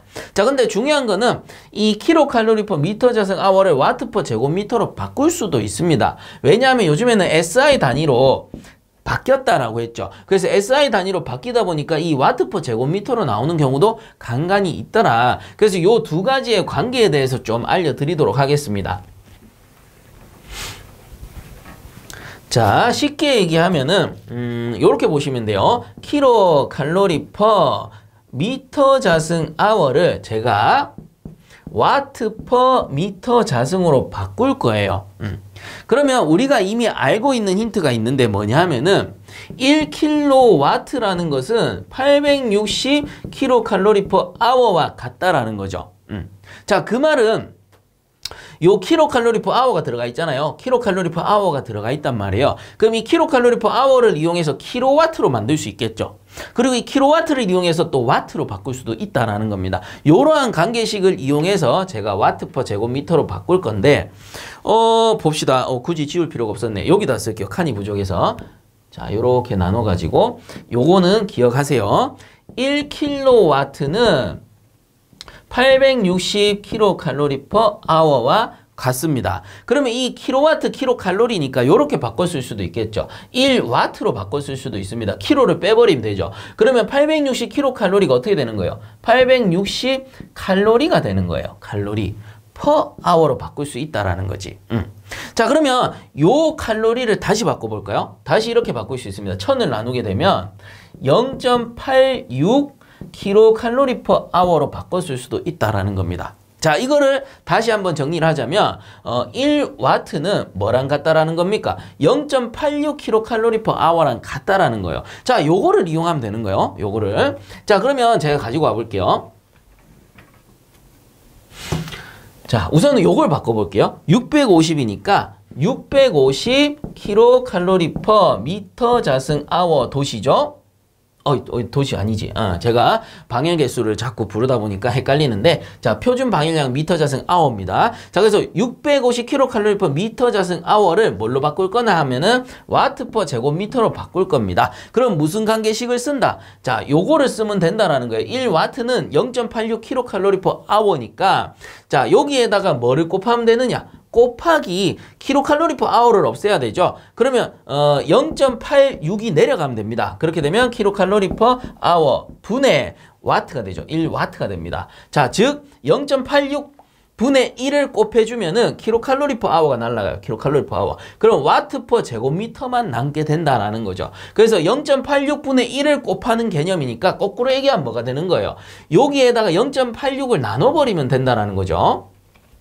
그래서 650 나누기 0.86을 하게 되면 얘가 킬로칼로리 퍼 아워가 되고, 그 다음 와트는 이렇게 곱해질 거니까 킬로칼로리 퍼 아워 날아가고 와트 퍼 제곱미터가 된다라는 겁니다. 자, 그래서 이렇게 구해보게 되면 어떻게 되느냐 하면은 값이 제가 계산해 본 걸로는 755.81 와트 퍼 제곱미터가 된다라는 겁니다. 그럼 이거를 킬로와트로 한번 바꿔볼까요? 하나, 둘, 셋, 1000을 나눠버리게 되면은 0.76 정도 되겠네요. 반올림 했다 치고. 그러면 킬로와트 퍼 제곱미터가 된다라는 겁니다. 자, 이런 식으로 SI 단위, 와트 단위로 바꿔쓸 수 있다라는 거예요. 그래서 이게 650뿐만 아니고 이제 반대로 온수의 표준 방열량 450 나누기 0.86을 해도 나오겠죠. 자, 이렇게 해서 제가 구해보니까 523.26 정도가 나오고요. 0.86을 나누게 되면은 와트 퍼 제곱미터가 된다라는 겁니다. 그럼 킬로와트 바꿔볼까요? 하나, 둘, 셋 하게 되면은 0.52 킬로와트 퍼 미터 자승이 된다라는 거죠. 자, 그래서 요 킬로칼로리 퍼 미터 자승 아워를 와트 퍼 제곱미터로 이런 식으로 바꾸어 쓸 수도 있다라는 거예요. 그래서 이게 무조건 문제 나온다라는 뜻이 아니고 요런 개념 정도는 알고 넘어가자라는 거예요. 이게 기능장 수준에서는 이렇게까지 복잡하게 안 나올 건데 우리 기사 수준, 필답형 이렇게 넘어가 버리면은 요 응용하는 문제가 나올 수가 있으니까 요 정도는 좀 알아두자라는 겁니다.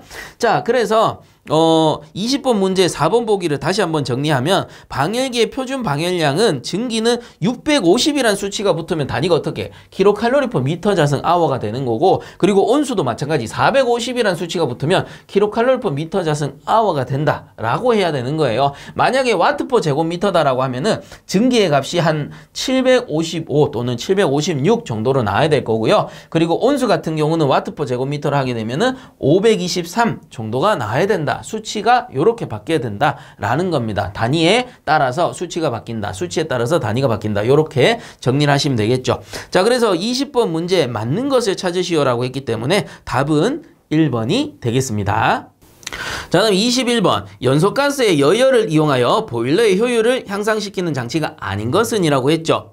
자, 그래서 연소가스의 여열이란 게 뭐였습니까? 여열이라는 거는 남는 열, 여분의 열이라고 했죠. 그래서 연소가스에서 남는 열은 결국 어떻게 돼요? 버려지기 때문에 이 여열을 다른 말로는 폐열이라고 합니다. 그럼 이 버려지는 폐열을 이용한 장치니까 폐열 회수 장치가 되겠죠. 그래서 폐열 회수 장치의 종류는 4가지가 있는데 설치 순서에 따라서 과, 재, 절, 공 순으로 설치를 하게 된다라고 했습니다. 그래서 설치 순서에 알맞게 외워주셔야 돼요. 그래서 과는 뭡니까? 과열기, 그 다음 재열기, 그 다음에 절탄기, 그 다음에 공기 예열기. 자, 여기서 이제 과열기 같은 경우는 포화 증기를 과열 증기로 만들어서 고압 터빈 쪽에 보내주게 되고요. 그 다음 재열기는 고압 터빈 쪽에서 사용하고 남는 이 열, 증기의 열을 다시 한번 재가열시켜서 저압 터빈으로 보내주는 장치입니다. 그 다음에 절탄기라는 거는 급수를 예열하는 장치였고요. 영어로는 이코노마이저. 그 다음에 공기 예열기는 말 그대로 공기를 예열하는 장치입니다. 좀 더 정확하게 얘기하면은 연소용 공기를 예열하는 장치다. 이렇게 알고 계시면 되는 거죠. 자, 그래서 21번에 이러한 연소가스의 여열을 이용하여 보일러의 효율을 향상시키는 장치가 아닌 것은 이라고 했기 때문에 아닌 거는 1번 통풍기가 되겠습니다. 자, 그다음 22번 보겠습니다. 과압 방지 안전장치에 대한 설명 중 옳은 것은 이라고 돼 있죠. 그래서 과압, 압력이 과하게 올라갔을 때 사용하는 장치인데 통상적으로 안전밸브를 이야기한다. 이렇게 보시면 됩니다. 그래서 이와 관련된 내용이 교재에서는 152페이지에 나올 거예요. 자, 그래서 봅시다. 올바른 것은 이라고 했기 때문에 자, 1번 안전밸브의 부착은 반드시 용접접합을 한다라고 돼 있는데 용접접합을 할 수도 있고 나사 이음을 할 수도 있습니다. 그래서 1번은 틀렸고요. 그 다음 2번에 전열 면적이 55제곱미터인 증기 보일러에는 1개 이상의 안전밸브를 설치한다라고 돼 있는데 우리 기준이 있었어요. 그래서 요거 해설에도 나오는데 동그라미 2번 해설 보세요. 증기 보일러에는 2개 이상의 안전밸브를 설치하여야 한다. 단 전열 면적이 50제곱미터 이하인 경우에는 1개 이상으로 할 수 있다라는 겁니다. 그 말은 무슨 말이냐 하면은 이 전열 면적이 50제곱미터 만약에 이상인 경우에는 기본적으로 2개 이상 설치를 해야 된다라는 거고요. 만약 이거보다 낮다 이하인 경우에는 1개로 할 수 있다라는 소리입니다. 근데 보기에 2번에 보시면 전열 면적이 55제곱미터라고 했거든요. 그럼 이거는 뭐예요? 이상이라는 거죠. 50제곱미터보다 크잖아요. 그러니 안전밸브 몇 개? 2개 이상을 설치해 주는 게 맞다라는 겁니다. 그래서 2번은 틀린 거죠. 1개 이상으로 했기 때문에 틀린 거고 2개 이상 해줘야 돼요. 자, 그다음에 3번에 보시면 안전밸브의 부착은 가능한 보일러 동체에 직접 부착하지 않는다라고 돼 있죠. 않는다라고 했기 때문에 틀린 겁니다. 직접 부착하는 게 맞아요. 그래서 보일러 동체가 이렇게 있다 치면 여기 물이 들었고 증기를 발생시키겠죠. 이때 안전밸브는 보일러 동체 상부에 이렇게 직접 부착하게 돼 있고 이 밸브의 축이 보일러의 수직 방향 위쪽으로 올라갈 수 있게끔 설치해 주게 됩니다. 그래야지 증기가 이제 압력이 높아졌을 때 이걸 바깥으로 방출해 줘야 되니까 증기를 위쪽으로 이렇게 뿜어 버리겠죠. 만약에 수평 방향으로 해버리면 주변에 사람이 있거나 기기가 있으면 다칠 수가 있잖아요. 그래서 동체 상부에 밸브의 축이 수직 방향으로 설치되게끔 직접 부착한다. 이렇게 개념을 잡으시면 됩니다. 자, 그러니까 1, 2, 3번은 다 틀렸고요. 4번이 맞다라는 거죠. 그래서 4번에 보시면 최고 사용 압력이 0.1MPa 이하의 보일러에 설치하는 안전밸브의 크기는 호칭지름 20mm 이상으로 하여야 한다. 요게 맞다라는 겁니다. 그래서 이것도 추가 설명을 드리자면 기본적으로 안전밸브의 직경은 25A 이상으로 하게끔 돼 있어요. 근데 만약에 보일러의 최고 사용 압력이 0.1MPa 이하가 되는 보일러는 소형 보일러로 보고요. 이때는 안전밸브의 직경을 조금 작게 20A 이상으로 설치해도 된다라는 규정이 있습니다. 그래서 이 규정을 얘기하는 거니까 4번은 맞는 거예요. 그래서 다시 한번 읽어보면 최고 사용 압력이 0.1MPa 이하의 보일러에 0.1MPa 이하의 보일러에 설치하는 안전밸브의 크기는 호칭지름 20mm 이상으로 하여야 한다. 그래서 밀이라고도 하고 A라고도 합니다. 그래서 0.1MPa 이하일 경우에는 20A 이상으로 할 수 있다. 요 말이 되는 겁니다. 자, 그래서 22번에 맞는 것은 4번이 되겠습니다. 자, 그 다음 23번 보겠습니다. 어떤 보일러에서 측정한 배기가스 온도가 240도씨, 배기가스량이 100 노말 세제곱미터/h이고 외기 온도가 20도씨, 실내 온도가 25도씨인 경우 배출되는 배기가스의 손실 열량은 얼마인가? 단 배기가스 및 공기의 비열은 각각 0.33, 0.31 kcal/노말 노말 상승 도시이다. 이렇게 나와 있네요.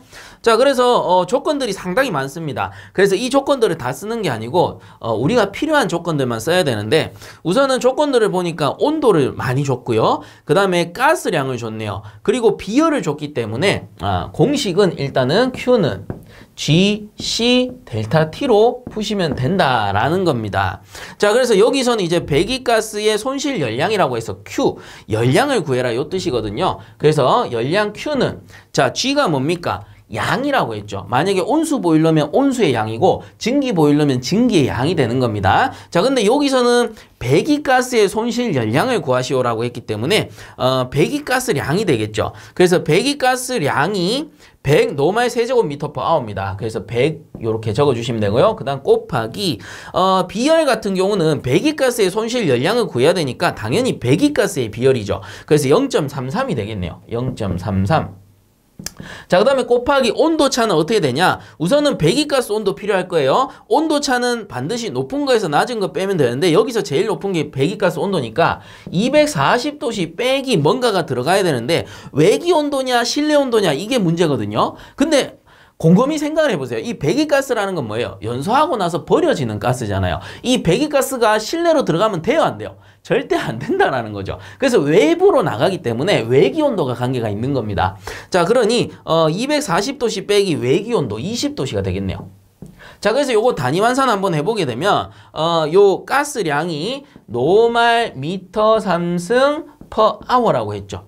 자, 그래서 노말이라는 거는 표준 상태 STP 0도씨 1기압을 나타냅니다. 모든 가스는 표준 상태를 기준으로 나타내는 거죠. 자, 그래서 이게 과거에는 노말로 나타냈었는데 요즘에는 스탠다드라고 해서 S 미터 삼승 per hour 이렇게 나타내는 경우도 있어요. 그래서 둘 다 그냥 표시 방법이 다를 뿐 의미는 같으니까 알아두세요. 스탠다드를 나타냅니다.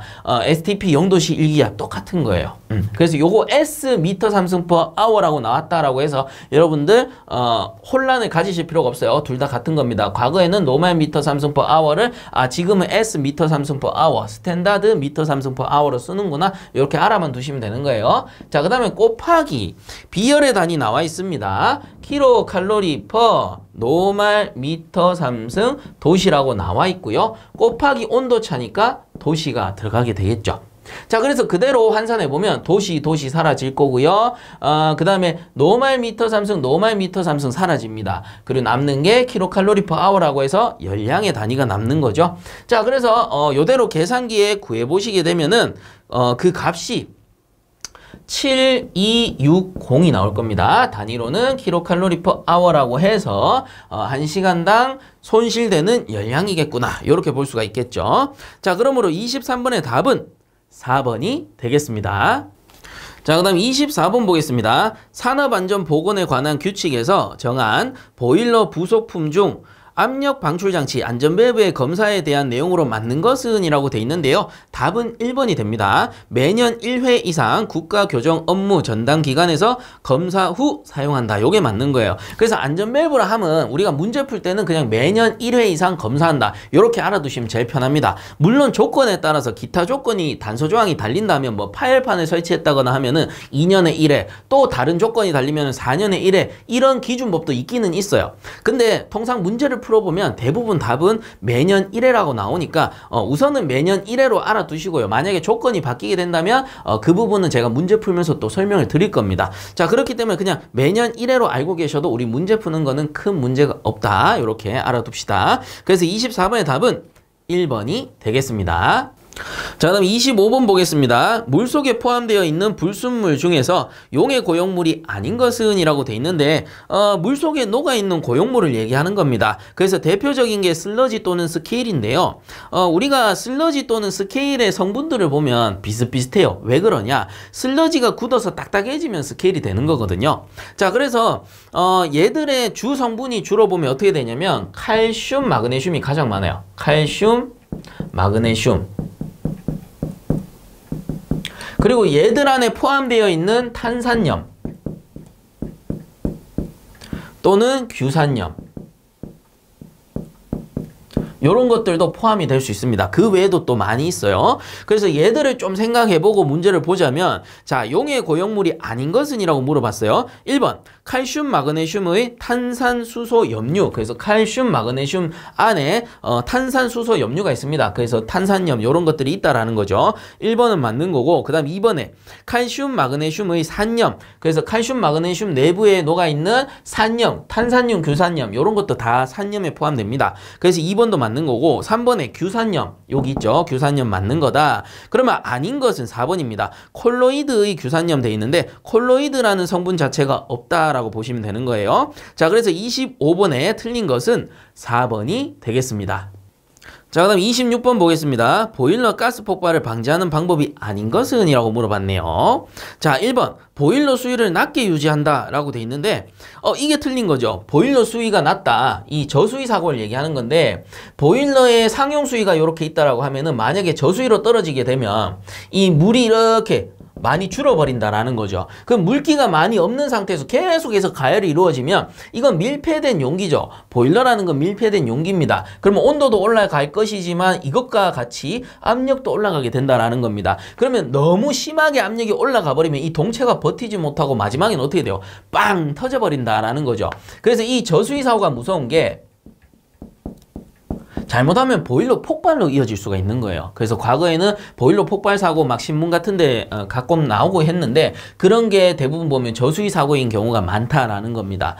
그리고 이제 반대로 고수위 사고는 보통 물 넘침 사고이기 때문에 2차 피해가 심한 거지 직접적인 폭발 사고랑은 관계가 좀 없다라고 보시면 되고요. 어쨌든 가장 위험한 거는 저수위 사고가 된다, 이렇게 보시면 돼요.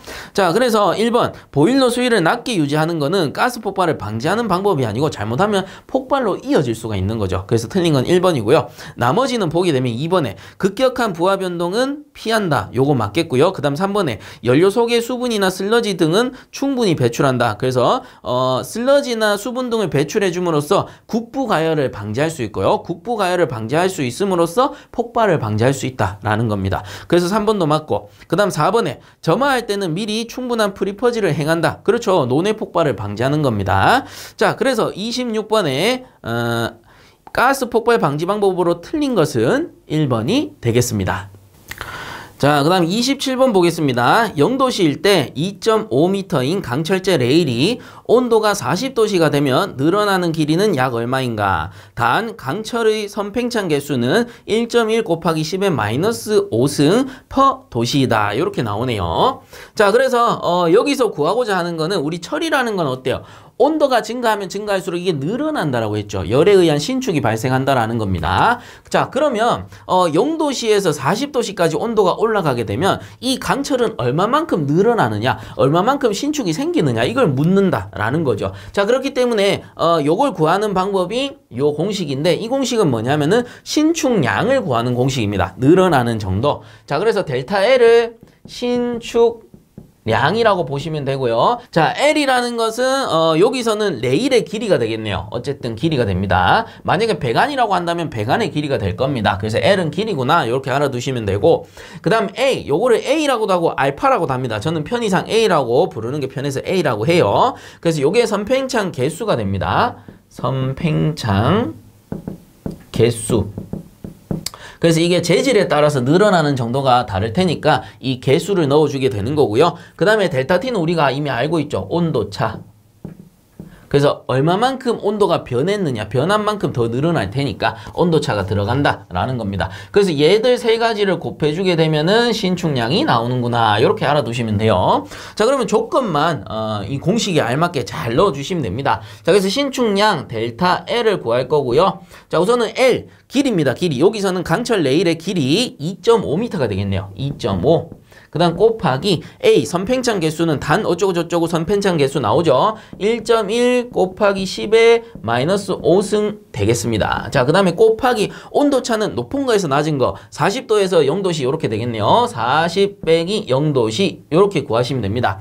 자, 그러면 우선은 단위 환산을 한번 해보자면 이렇게 볼 수가 있겠죠. 2.5 이건 뭡니까? 미터가 되겠고요. 그 다음에 선팽창 개수는 퍼 도시라고만 나와 있습니다. 퍼 도시. 자, 이거를 퍼 도시로 적기도 하고요. 문제에 따라서는 밀리미터 퍼 밀리미터 도시 또는 센티미터 퍼 센티미터 도시로 주거든요. 근데 중요한 건 뭐냐면은 선팽창 개수는 앞에 뒤에 길이 단위는 똑같다라는 겁니다. 그렇기 때문에 이걸 약분하고 그냥 퍼 도시로 적기도 한다라는 거예요. 그래서 그냥 문제에서 조건으로 주면 아 그렇구나 하고 그대로 넣으시면 되는 거예요. 막 헷갈려하고 이러실 필요 없어요.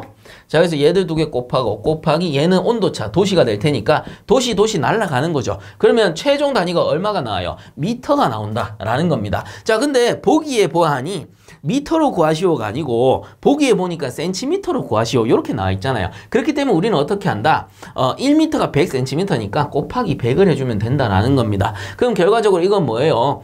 센티미터 퍼 미터가 되니까 미터가 이렇게 날아가 버리고 센티미터가 남는다라는 거죠. 그래서 공식에 보시면 100을 곱해준 부분이 확인이 되실 겁니다. 자, 그래서 이렇게 구하면은 센티미터가 나오니까 계산기로 두드려 보시게 되면 0.11cm가 나오는구나. 자, 그래서 27번의 답은 2번이 되겠습니다. 자, 그 다음 28번 보겠습니다. 다음 물질 중 상온에서 열의 전도도가 가장 낮은 것은 이라고 돼 있죠. 자, 그래서 우선 답부터 알려드리면 답은 4번 납이 됩니다. 그래서 이거는 해설해 보시면 열 전도도 순서라고 해서 큰 거부터 낮은 거 순서대로 구리, 알루미늄, 철, 납 이렇게 정리가 돼 있죠. 그래서 여기서 제가 몇 가지만 더 추가를 해서 이 전도도 순서를 좀 알려드리도록 하겠습니다. 우선은 가장 대표적으로 전도도가 좋은 게 은입니다. 은. 그 중에서도 순은이 있어요. 은이고 그 다음이 구리, 그 다음이 금이 있겠고요. 그 다음이 알루미늄. 자, 그 다음이 여기서 이렇게 표시하고 내려갈게요. 그 다음이 철이고 그 다음이 납이 되겠습니다. 그래서 이 열 전도율이 어떻게 되느냐 하면은 전도율의 단위 뭐예요? 킬로칼로리 퍼 미터 아워 도시가 되죠. 전도율이라고 했기 때문에. 그래서 열 전도율 같은 경우는 수능이 360이고요. 그 다음에 구리가 320 정도. 약간씩 차이는 있을 수 있습니다. 그리고 금이 254. 자, 그 다음에 알루미늄이 196 정도고요. 철이 62, 납이 한 30 정도 된다라는 겁니다. 그래서 열 전도도가 수능이 가장 높고요. 그 다음에 납이 가장 낮아요, 여기서는. 자, 근데 수능이 가장 좋은데 왜 수능을 안 쓰느냐? 아무래도 비용적인 측면이 문제가 될 수가 있겠죠. 자, 그래서 그 순은을 제외하고, 물론 금도 제외합니다. 금도 비싼데 열 전도도는 뭐 또 낮고, 그러니까 굳이 열 전도 금속으로 금을 사용할 이유는 아예 없고요. 굳이 좋은 걸 쓰자면 은을 쓰면 되는데 은은 비싸니까 우리는 구리를 많이 쓴다라는 겁니다.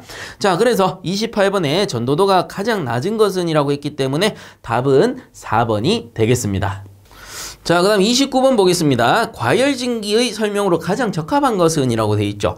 자, 그래서 답은 3번입니다. 포화증기에 열을 가하여 포화 온도보다 온도를 높인 것이다. 어찌 보면 당연한 소리인데 이 몰레르 선도를 그려보면 쉽게 이해가 갑니다. 자, 몰레르 선도 이렇게 그렸을 때 pH 선도라고 하죠. 자, 이때 이렇게 그린 다음에 인계점을 기준으로 우측 아래쪽으로 떨어지는 선을 건포화 증기선이라고 합니다. 그럼 이 건포화 증기선에 마주친 요 점을 건포화 증기라고 부르는데 다르게는 포화 증기라고 불러도 되는 거죠. 그래서 문제에 맞춰서 제가 적어 드린다면 요 점에 위치한 증기의 상태는 포화 증기 상태다. 이렇게 보시면 돼요. 그럼 이거를 과열하게 되면 어떻게 돼요? 열량이 높아지니까 요렇게 과열된 증기를 과열 증기라고 부른다라는 거죠. 그래서 쉽게 얘기하면 포화 증기에서 온도만 높인 증기를 과열 증기라고 하는 겁니다. 요거를 이제 사전적으로 정리를 하자면 3번에 포화 증기에 열을 가하여 포화 온도보다 온도를 높인 것을 과열 증기라고 하는 것이고요. 이거를 몇 도씨 올렸냐, 어느 정도 과열을 했느냐, 요걸 나타내면 과열도라고 부르는 거죠. 그렇기 때문에 과열도라는 거는 과열 증기 온도 빼기 포화 증기 온도를 과열도라고 부르는 겁니다. 자, 이 관련된 내용도 문제에 간혹 나왔었죠. 자, 어쨌든 29번에 과열 증기의 설명으로 가장 적합한 것은 답은 3번이 되겠습니다. 자, 그 다음 30번 보겠습니다. 보일러의 고온부식 방지 대책 설명으로 틀린 것은 이라고 물어봤어요. 그래서 교재에서는 180페이지에 나오는 내용일 거고요. 이 고온부식은 이전에 이론 강의할 때 좀 디테일하게 했었는데 좀 정리를 해보자면 고온부식의 온도 범위는 450에서 한 500도씨 정도의 고온에서 발생한다라는 겁니다. 그래서 고온부식이 되는 거고 주된 원인은 뭐였습니까? 바나듐 성분이었어요. 바나듐 성분. 그래서 이 바나듐 성분이 연료 중에 존재한다면 연료 중 산소와 화합해서 온도는 언제 450에서 500도씨 정도에서 화합하게 되는데 이때 화합하게 되면 V2O5라는 오산화 바나듐을 발생시킵니다. 이 오산화 바나듐이 금속 표면에 용융 부착해버려요. 녹아서 붙어버린다라는 겁니다. 그럼 동체 내부에 용융해서 붙어버리게 되면 어떻게 되느냐 하면은 보호 피막을 깨트려버려요. 그래서 보호피막을 파괴한다 라고 보시면 됩니다. 언제? 450에서 500도씨 정도 되는 그 고온 온도 범위에서 오산화 바나듐이 금속 표면에 용융 부착하여 그 금속의 보호피막을 파괴시킨다, 깨트려버린다 라는 겁니다. 그래서 여기서 말하는 보호피막은 뭡니까?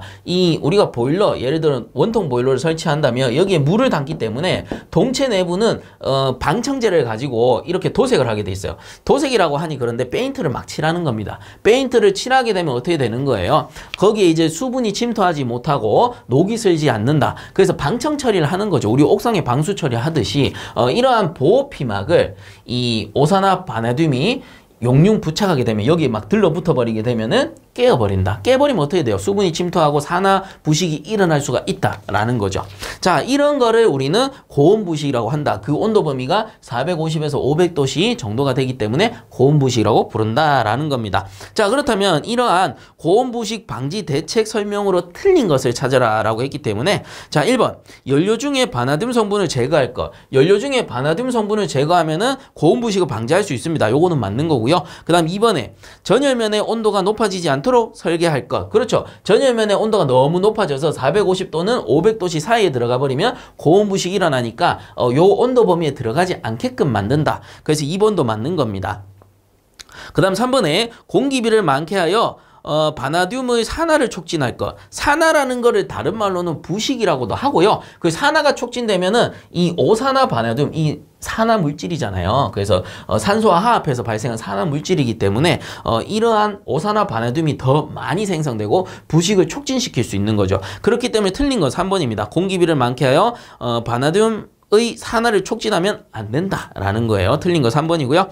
그 다음 4번에 고온의 전열면에 내식 재료를 사용할 것. 그래서 여기 내식 재료, 쉽게 부식되지 않는 재료를 여기에다가 뭐 붙인다거나 도장을 한다거나 이렇게 처리를 해줘라 라는 겁니다. 그래서 4번도 맞는 게 되겠네요. 자, 그러므로 30번에 틀린 것은 3번이 되겠습니다.